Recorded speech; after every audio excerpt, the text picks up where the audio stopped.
আসসালামু আলাইকুম, সবাইকে সংবাদ বিশ্লেষণের এই আলোচনায় প্রত্যেককে স্বাগত জানাচ্ছি। সাথে আছি নবুয়ত রহমান।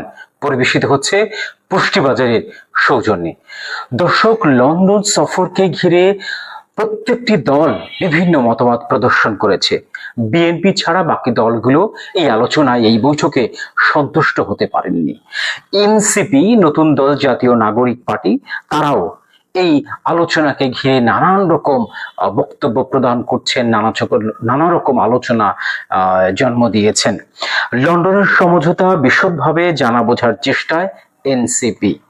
আমি কিছু তথ্য তুলে ধরছি নিউজ বুলেটিনে, বিভিন্ন পত্রিকায় যে নিউজগুলো এসছে সে বিষয়গুলো নিয়ে আমি একটু বিশ্লেষণধর্মী আলোচনা আপনাদের সাথে করতে চাই। লন্ডনে একান্ত আলোচনায় কোন কোন বিষয়ে কি কথা হয়েছে সে সম্পর্কে জনগণকে বিস্তারিত জানানো উচিত বলে মনে করেন এনসিপি। অন্তর্বর্তী সরকারের প্রধান উপদেষ্টা অধ্যাপক মোহাম্মদ ইউনূসের সঙ্গে বিএনপির ভারপ্রাপ্ত চেয়ারম্যান তারেক রহমানের একান্ত আলোচনায় কি কি বিষয়ে সমঝোতা হলো তা বিশদভাবে জানা ও বোঝার চেষ্টা করছে জাতীয় নাগরিক পার্টি এনসিপি।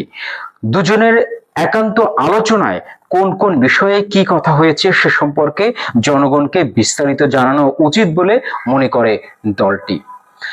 এনসিপি মনে করছে যে তারেক রহমান এবং ডক্টর মোহাম্মদ ইউনূসের যে বৈঠক হয়েছে সে বৈঠকে আমরা যতদূর জেনেছি যে প্রায় 1.5 ঘন্টা ব্যাপী বৈঠকের প্রথমার্ধে বা প্রথম সময়টা সাথে অনেকেই ছিল।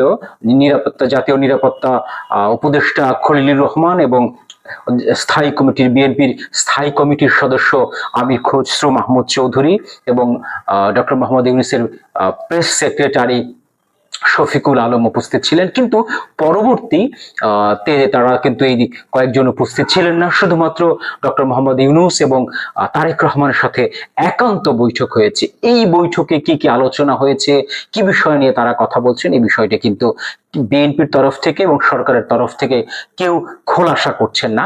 এই বিষয়গুলো কিন্তু এনসিপি প্রশ্ন তুলেছেন। এনসিপি আরো তারা জানিয়েছেন যুক্তরাজ্যের লন্ডনের ডরচেস্টার হোটেলে শুক্রবার স্থানীয় সময় সকাল 9টায় অধ্যাপক ইউনূস ও তারেক রহমানের মধ্যে বৈঠক শুরু হয়। দুজন একান্তে প্রায় 1 ঘন্টা 20 মিনিট আলোচনা করেন। আলোচনার পর ওই হোটেলের সংবাদ সম্মেলনে দুই পক্ষের প্রতিনিধি তাদের সন্তুষ্টির কথা জানান। এই যে সন্তুষ্টির কথা জানান, দুপক্ষের প্রতিনিধিরা মিলে একটা সংবাদ সম্মেলন করেছে, এই বিষয়টি কিন্তু বাংলাদেশ জামায়াতে ইসলামী তারা প্রশ্ন তুলেছেন যে কি আলোচনা হয়েছে যে দুই প্রতিনিধি মিলে যৌথভাবে সংবাদ সম্মেলন আয়োজন করা হলো। এতে কি আসলে নিরপেক্ষতা ক্ষুণ্ণ করা হলো না? সরকার এবং মাঠের রাজনীতি, বর্তমান সময়ের বড় দল বিএনপি তাদের দুজন প্রতিনিধি নিয়ে এই যৌথভাবে সংবাদের আয়োজন করলো। এটি আসলে নিরপেক্ষতাকে প্রশ্নবিদ্ধ করছে, এই কথাগুলো বলছেন জামাতে ইসলামী। ওই বৈঠক নিয়ে শুক্রবার রাতে গণমাধ্যমে পাঠানো এক বিবৃতিতে এনসিপি বলেছে, নির্বাচন প্রশ্নে সরকার কেবল একটি রাজনৈতিক দলের অবস্থান ও দাবিকে বেশি প্রাধান্য দিচ্ছে বলে বারবার প্রতীয়মান হচ্ছে। দলটি মনে করে লন্ডনের বৈঠকে নির্বাচনের তারিখ সংক্রান্ত আলোচনা যতটুকু গুরুত্ব পেয়েছে, অভ্যুত্থান পরবর্তী বাংলাদেশে নাগরিকদের প্রধান দাবি তথা বিচার ও সংস্কার ততটুকু গুরুত্ব পায়নি। জুলাই ঘোষণাপত্র প্রণয়ন, জুলাই সনদ কার্যকর এবং বিচারের সুস্পষ্ট পথনকশা ছাড়া জাতীয় নির্বাচন আয়োজন গণঅভ্যুত্থানকে স্রেফ একটি ক্ষমতা হস্তান্তরের মাধ্যমে পরিণত করবে বলে মনে করে দলটি।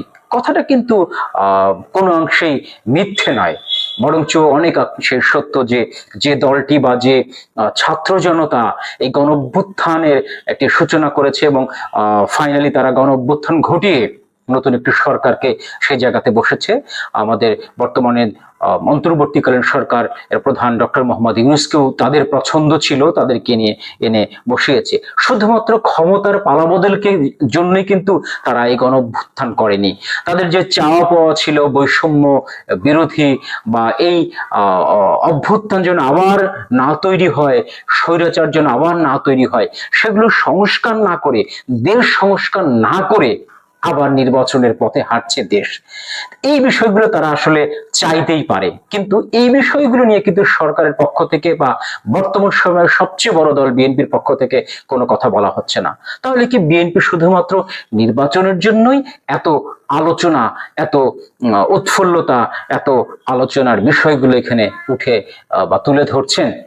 এখানে যে আলোচনার জন্য যে একটা নতুন বাংলাদেশের জন্য যে সংগ্রাম করেছে যে দলটি বা ছাত্র জনতা, তাদের আকাঙ্ক্ষা কতটুকু আসলে পূরণ হচ্ছে বা কতটুকু আকাঙ্ক্ষা পূরণ করতে পারছে বর্তমান অন্তর্বর্তীকালীন সরকার? তারা কি নিরপেক্ষতা বজায় রাখতে পারছে? এটি কিন্তু প্রশ্ন রয়েই যাচ্ছে।